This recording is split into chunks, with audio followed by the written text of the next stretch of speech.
Good Monday morning, and thank you for being with us here on KARE 11 News Now. I'm Jason Hackett. Let's get to your headlines. Iran has a new supreme leader as the war in the Middle East enters its second week. Another American service member has been confirmed killed in action. And as a family grieves across the country, Americans are dealing with higher gas prices, a consequence of the war that the administration insists will be short-term.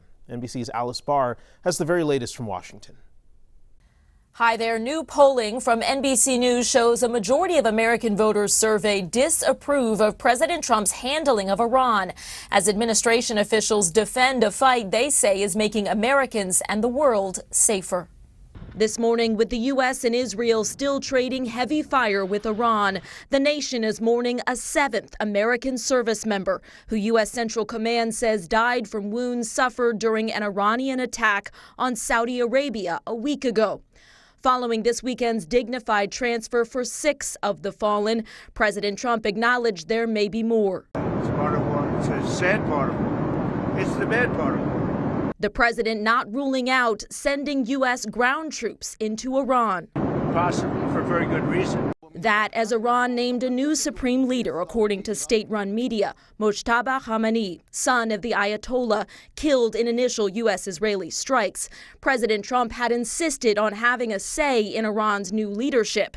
The Iranian foreign minister rejecting that and calls for a ceasefire without a permanent end to the war. Unless we get to that, I think we need to continue fighting for the sake of our people and our security. As the escalating conflict disrupts critical oil channels, the cost of oil topping $100 a barrel for the first time in almost 4 years, with a gallon of gas now up nearly 50 cents in a week on average across the U.S. The administration adamant that'll be short term. In the worst case, this is a week's. This is not a month's thing. We're now seeing the ripple effects of this war with higher gas prices, with declining job numbers.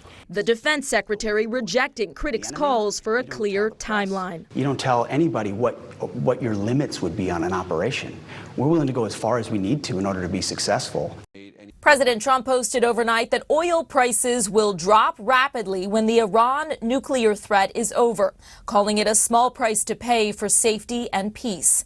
That as the top Democrat in the Senate called on the administration to immediately release oil from the Strategic Petroleum Reserve to drive gas prices down. In Washington, Alice Barr, NBC News. And sticking with gas prices here, AAA is reporting gas prices in Minnesota now average around $3.25 a gallon.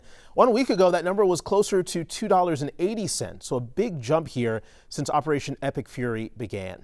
Now, in the last 24 hours, crude oil futures climbed to more than $100 a barrel for the first time in more than 3.5 years. And as that news was coming out, Senator Amy Klobuchar posted on X calling the U.S. and Israel's attacks on Iran a, quote, reckless war. Remember, Operation Fury began a week ago, and 7 U.S. service members have died in counterstrikes. President Trump posted his own message on Truth Social, saying the increased costs of oil are a small price to pay for world safety. But do voters agree? A new NBC News poll shows 54% of Americans disapprove of the Trump administration, and their biggest issue on the radar is finances. In fact, when you take cost of living into account, that disapproval number grows to 62%. This morning, authorities in Norway say an explosion at the U.S. Embassy in Oslo may have been a deliberate attack linked to U.S. military action in Iran. That blast happened early yesterday morning and caused minor damage to the entrance of the embassy. There are no reports of any injuries, and no one is in custody. We're live from our nation's capital here as the Department of Homeland Security shutdown continues. This morning, airports across the country are trying to get back on track after massive delays over the weekend. Megan McPherson's at MSP for us right now with more. Yeah, a very busy morning here at MSP Airport with spring break travel in full swing. Take a look at what we're seeing here right now. Throughout the morning, we've seen wait times anywhere from 10 to 30 minutes on both the north and south security checkpoint sides. Right now it says less than 10, but that has been changing. It feels like every 15 minutes we see a different wait time here for security. Very busy here at the bag check lines as well, and very busy in the parking garage. Took us some time as we arrived here this morning to find a spot. So this just goes to show you that with spring break travel, you're definitely going to want to add some extra time if you are flying out of MSP in the next several weeks. But these lines that we've seen here this morning pale in comparison to these that you're taking a look at now. These are scenes from New Orleans and Houston over the weekend, where some passengers reported waiting more than 3 hours to get through security. The Department of Homeland Security blamed Democrats for these delays, writing there's, quote, zero reason for spring break travel to be held hostage for political points. Now, the partial shutdown has left TSA agents working without pay for the second time in 5 months as lawmakers remain deadlocked over immigration policy and funding. Travelers here at MSP should still expect longer TSA lines this week as well. And normally the TSA says that you should arrive when you're traveling for a trip 2 hours early, but at some of those busier airports, they're telling travelers to get there anywhere from 3 to 5 hours early. So while that might not be 100% necessary here out of MSP, it's just definitely a good call to arrive early, leave yourself plenty of time, especially if you're traveling with kiddos, and expect some potentially longer lines as you're going through TSA.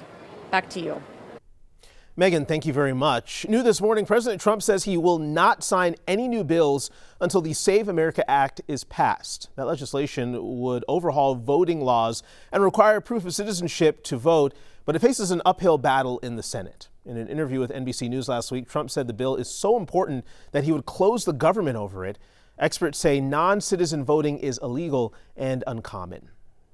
Well, this week, Minneapolis Mayor Jacob Frey will decide whether to veto a measure requiring landlords to give renters 60-day notice before filing an eviction. This comes after the Minneapolis City Council voted 7-5 on the new ordinance to help families impacted by Operation Metro Surge. Supporters of the policy say there's a looming eviction crisis and residents need more time to find assistance.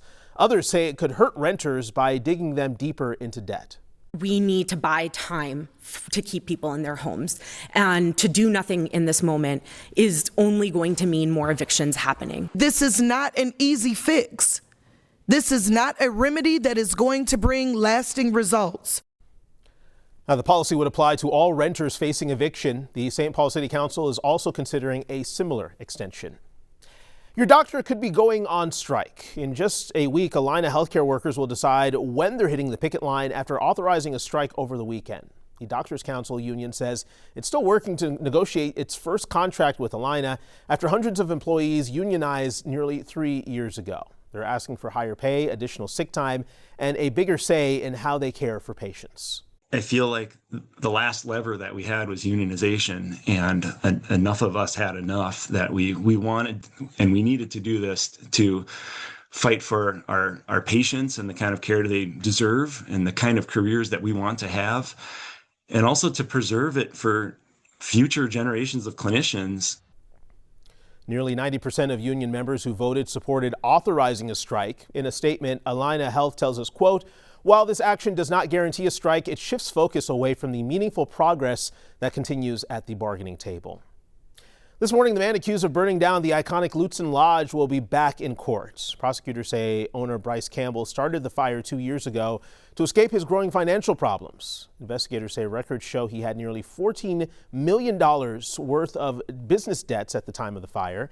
He later filed a $16 million insurance claim on the lodge. His court appearance is scheduled for 11:15 this morning. This morning, the FBI is investigating an attempted attack in New York with possible terrorist ties. 2 people are now in custody after police say one of them threw an explosive device at anti-Muslim protesters outside of the mayor's mansion. The FBI and NYPD say both suspects made pro-ISIS statements when they were arrested. One of the men allegedly threw a device during dueling protests on Saturday, one an anti-Islam protest led by far-right influencer Jake Lang. The other a counter-protest. New York police say one of the items was capable of, quote, causing serious injury or death, and that it's extremely fortunate, I should say, that it did not go off. Witnesses reported seeing flames and smoke as it traveled through the air before it struck a barrier and extinguished itself a few feet from police officers. A bomb squad also recovered something from a car a few blocks away. Police didn't say what they found inside, but said it was related to Saturday's incident.